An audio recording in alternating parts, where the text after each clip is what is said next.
डर तो नहीं है कि जिस तरह से पंजाब में 10 सीटों पर आपने चुनाव लड़ा, हार गए, तो हरियाणा में भी इसी तरह से हार का सामना करना पड़ सकता है? एक्चुअली हमारे जो साथी हैं, चाहे वो एसकेएम के थे, चाहे वो पंजाब के कुछ लीडर थे विरोध करने वाले, उन्होंने वहाँ पे इतनी नेगेटिविटी फैला दी कि जैसे ही खुद के स्वार्थ के लिए कुछ कर रहे हैं। और मैं ये मानता हूँ कि वो जाने अनजाने में कहीं अपनी ज़िंदगी का सबसे बड़ा पाप कर गए हैं। क्या अभी भी आपको आम आदमी पार्टी में विश्वास है?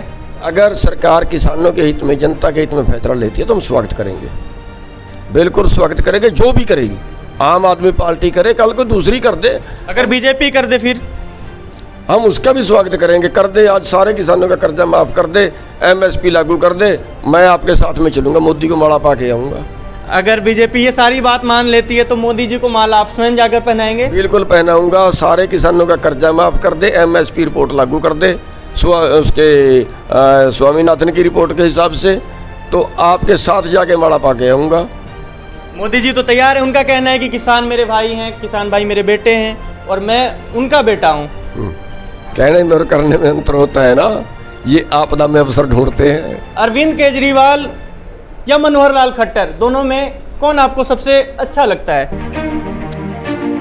भारतीय किसान यूनियन के अध्यक्ष गुरनाम सिंह चढ़ूनी किसी पहचान के मोहताज नहीं हैं। 2008 से ये चर्चा में आना शुरू हुए थे जब इन्होंने किसान ऋण माफ़ी के लिए एक सफलतापूर्वक नेतृत्व किया। इसके बाद 2020 से 2021 देश में चल रहे 3 कृषि कानून के खिलाफ इन्होंने किसानों के समर्थन में एक अहम भूमिका निभाई और एक बहुत बड़ा चेहरा उभर कर ये सामने आई। फिलहाल हमारे साथ गुरनाम सिंह चढ़ूनी जी हैं। सर, सबसे पहले आपका हरियाणा रिपब्लिक पर बहुत बहुत स्वागत है।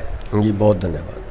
चढ़ूनी जी, 2020 और 2021 की बात की जाए तो आप बहुत बड़े एक चेहरे के रूप में सामने आए। बात की जाए, किसानों ने आपको अपना मसीहा मान लिया था, लेकिन जब आपने पार्टी की घोषणा की उसके बाद से कई लोग थे वो आपसे दूर हटने लगे थे। क्या वजह मानते हैं? देखिए, जो पार्टी का सवाल है उसमें सबसे ज़्यादा नुकसान जो है वो हमारे लीडर लोगों ने किया है। एक बहुत लंबे टाइम बाद एक किसान राज का मौका आया था। हमेशा आप देखें, आंदोलनों से पार्टियां निकलती हैं, एक व्यवस्था परिवर्तन की तरफ बढ़ते हैं, सुधार होता भी है। नई जब पार्टी बन के सत्ता में आती है तो एक बार सुधार जरूर होता है। तो वही नीयत हमारी थी कि अगर किसान राज आता है तो किसान बचेगा।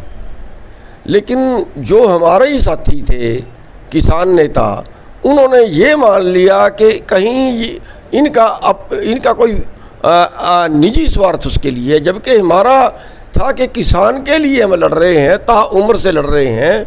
अगर किसान का हम संपूर्ण फायदा करवाना चाहते हैं तो फिर कलम जो है वो किसान लीडरों के हाथ में होनी चाहिए। कई लोग जो आपके ही यूनियन के लोग हैं उनके मन में ये सवाल जरूर रहता है कि क्या गुरनाम सिंह चढ़ूनी अब राजनीति के रंग में तो नहीं रंग गए हैं? क्या उनका इसके पीछे कोई आपसी स्वार्थ या लोभ तो नहीं है? नहीं, अगर राजनीति के रंग में रंगना होता तो 30 साल से किसान यूनियन में काम कर रहे हैं। अगर 30 साल से किसी राजनीतिक पार्टी में काम करते तो अब तक कई बार लीडर बन चुके होते। लेकिन वहीं आपकी पत्नी बलविंदर कौर जी 2014 में उन्होंने लोकसभा का चुनाव लड़ा कुरुक्षेत्र से, 2019 का चुनाव लड़ा। आप भी हरियाणा में विधानसभा का निर्दलीय चुनाव लड़ चुके हैं, लेकिन हार का सामना करना पड़ा। बिल्कुल वही चीज़ है, हम उसी नियत से काम कर रहे हैं। अब 2014 की आप बात करें, 2014 में हमने केजरीवाल से बात तय की थी कि अगर हमारे पास कोई पावर आती है तो हम यही किसान की आवाज़ उठाने के लिए आंदोलन करेंगे, कल इतराज मत करना। क्या अभी भी आपको आम आदमी पार्टी में विश्वास है? देखिए, ये तो बाद की बात है, विश्वास ना विश्वास की, तो अभी मैंने उसके बारे में सोचा नहीं है। लेकिन मैं 2014 की बात बताऊं, उस वक्त केजरीवाल ने ये कहा था कि आपकी जो मांगे हैं, 2 मांगे, एक स्वामीनाथन रिपोर्ट की और एक कर्जे की, अगर हमारा राज आया तो हम मान लेंगे, और अगर हमारा राज ना आया तो फिर आप आंदोलन करना, हम आपके साथ होंगे। हम तब जो मेरी पत्नी है तब उससे चुनाव लड़ी थी। ये नहीं कि कोई चौधर के लिए या कुछ उसके स्वार्थ के लिए, वो कोई मैटर नहीं था। और उसके बाद भी आप देखिए कि जितने ये राजनेता हैं, क्या ये कभी हमारे की तरह के आंदोलन करते हैं? कोई सड़क पे नहीं आता, किसी पे मुकदमा दर्ज नहीं होता, कोई पुलिस से नहीं टकराता, क्योंकि राजनीति करने के लिए ये सब करने की ज़रूरत नहीं होती। इसलिए हमारा मैटर राजनीति करना नहीं था, बल्कि राजनीति को सुधारना था। हरियाणा में 2024 का जो चुनाव है उसमें आपकी पार्टी चुनाव में ताल ठोकेगी? देखिए, अभी उसके बारे में बिल्कुल कुछ नहीं सोचा है। उसके बारे में एक 5 मेंबरी कमेटी बनाई हुई है कि आप लोगों से पूछो, जो लोग कहेंगे, जो जनता कहेगी वो करेंगे। डर तो नहीं है कि जिस तरह से पंजाब में 10 सीटों पर आपने चुनाव लड़ा, हार गए, तो हरियाणा में भी इसी तरह से हार का सामना करना पड़ सकता है? एक्चुअली वहाँ के लोग जो थे वो नाराज नहीं थे, लोग बदलाव चाह रहे थे। लेकिन हमारे जो साथी हैं, चाहे वो एसकेएम के थे, चाहे वो पंजाब के कुछ लीडर थे विरोध करने वाले, उन्होंने वहाँ पे इतनी नेगेटिविटी फैला दी कि जैसे ही खुद के स्वार्थ के लिए कुछ कर रहे हैं। और मैं ये मानता हूँ कि वो जाने अनजाने में कहीं अपनी ज़िंदगी का सबसे बड़ा पाप कर गए हैं। क्योंकि 2021 की बात की जाए, जो पंजाब में चुनाव लड़ने का आपका फैसला था वो एक बहुत गलत फैसला था आपका। बिल्कुल गलत फैसला नहीं था, बिल्कुल सही फैसला था। आप 100 साल तक आंदोलन करें, 100 साल तक करें, लेकिन सुधार नहीं होगा। बस एक बार जो चीज़ आती है वो रुक जाती है, 6 महीने साल बाद वो दूसरे रास्ते से पहुंच जाती है। इसका संपूर्ण इलाज सत्ता से निकलेगा, जब भी निकलेगा, कभी निकले, सत्ता से ही निकलेगा। अभी आपने कहा कि जनता के ऊपर छोड़ दिया है, जनता जो कहेगी मैं वही करूंगा। फिलहाल अगर हरियाणा की राजनीति की बात की जाए, जाट वोट बैंक बहुत ज़्यादा है यहाँ पर। राकेश टिकैत इस बात को समझ गए और वो पीछे हट गए। आप सिख हैं और जाट वोट बैंक ज़्यादा है, तो लगता है कि राजनीति में अगर आप ये काम करते हैं, 2024 में चुनाव लड़ते हैं, तो वहाँ आपको नुकसान हो सकता है। देखिए, नंबर 1 तो सिख की और जाट की आप बात करते हैं। जाट जो है वो कई धर्मों में है। जाट मुसलमान भी हैं, जाट हिंदू भी हैं, जाट सिख भी हैं, और बरादरी एक ही है। और इनका इलाके वाइज बोली का फ़र्क है।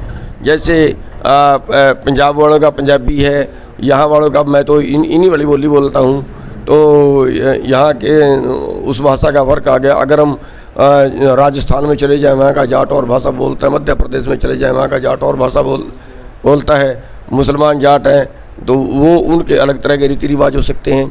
तो अगर हम हरियाणा में जाटों की बात करें तो फिर तो ये है कि जाट हिंदू और सिख का कोई सवाल नहीं है, सब एक जैसे हैं।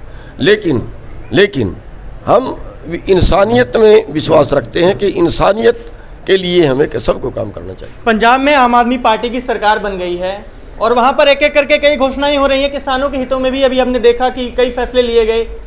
उस सरकार से खुश हैं आप? देखिए, अगर सरकार किसानों के हित में, जनता के हित में फैसला लेती है तो हम स्वागत करेंगे, बिल्कुल स्वागत करेंगे। जो भी करेगी, आम आदमी पार्टी करे, कल को दूसरी कर दे, अगर बीजेपी कर दे फिर हम उसका भी स्वागत करेंगे। कर दे, आज सारे किसानों का कर्जा माफ़ कर दे, एमएसपी लागू कर दे, मैं आपके साथ में चलूँगा, मोदी को माला पा के आऊँगा।